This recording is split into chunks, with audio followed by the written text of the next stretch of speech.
My name is Joseph Ratzinger, Pope Benedict XVI, but tonight I do not speak from the throne nor from the pulpit. I speak as one human being to another. This conversation, long hidden in the Vatican archives, was never meant for public ears. Perhaps the world was not ready then, but I believe it is ready now. I have stood at death's threshold more times than I can count. I have held those departing from this life.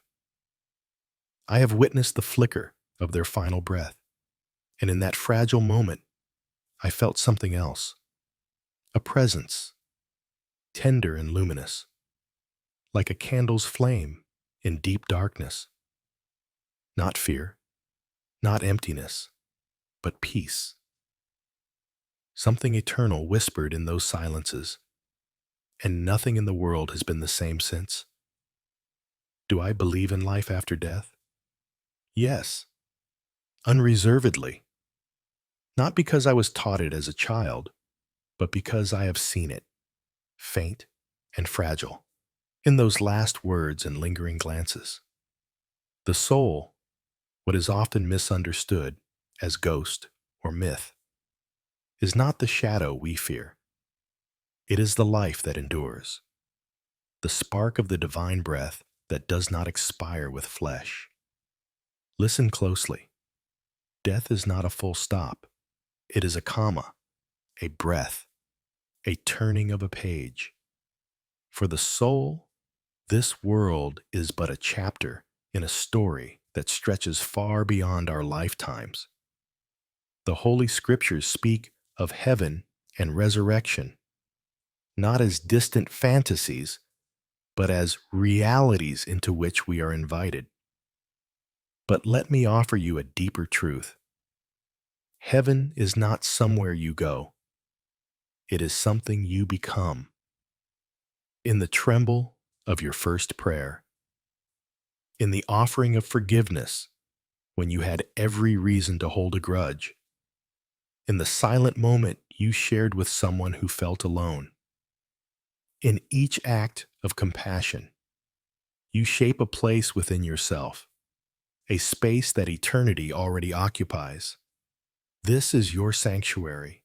This is your entry into divine life. Yes, we speak of repentance. We speak of mercy.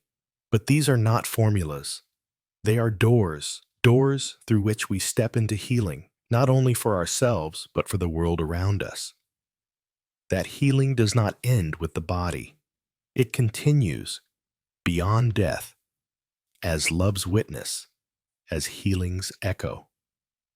Some ask, what of suffering? Why the tears, the pain, the brutality of history?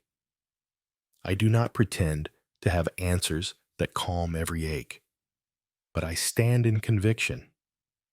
No pain ever goes to waste. The scars carried on your soul can become windows of healing for another. Nothing is ever lost. The brokenness may feel endless, but in God's hands, even that is refined into light. I often think of the crucifixion, the ultimate expression that love endures suffering, not by avoiding it, but by transforming it. This is the way of Jesus, the suffering servant, who did not shrink in fear, but chose love even unto death. And not just physical death. There is a deeper death we all know. The death of hope, of empathy, of communion with one another. Yet even this death can be restored. That restoration is resurrection. Do I fear what lies beyond? I fear nothing. For I know that what awaits is not judgment, but welcome. A Father who does not tally our mistakes, but knows us by name, who does not hold our past against us, but holds us to himself. We are not measured by our failures, but by our capacity to rise again, to love again, to say, yes, I belong. You do not need to be perfect. None of us are. The house is not built by flawless stones, but by those willing to offer themselves in love, in humility, even with trembling hearts. Every tear you have shed, every regret you carry, these are not disqualifications. They are prayers rising from broken places toward healing. And in God's mercy, every prayer is heard. Even as I served in the grandeur of St. Peter's Basilica, surrounded by gold and stone, I never forgot that faith lives not in marble, but in hearts. The divine presence is not contained in temples. It whispers in the silence of hospitals, in the prayers of prisoners, in the tears of mothers who have lost their children. I have spoken to the dying. I have held their hands as the veil between worlds thinned, and many times I have heard their last words, not of fear, but of peace. I see her. I feel the light. It's beautiful. It's warm. These were not hallucinations. I am convinced they were glimpses of the eternal. The threshold gently opening. Some think the afterlife is merely metaphor, but I believe the soul is not bound by metaphor. It is real, invisible, but real, like gravity, like the wind. And though we cannot weigh it on a scale or capture it in a vial, we know it by its fruit: conscience, love, longing, wonder. These are the fingerprints of the soul. When we die, we are not erased. We are received. The Church teaches about judgment, but judgment, in the eyes of God, is not condemnation. It is illumination.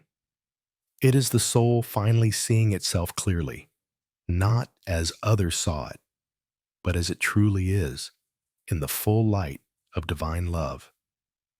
We will weep at our pride, our blindness, our selfishness, but we will also rejoice, because in that light there is no despair, only redemption.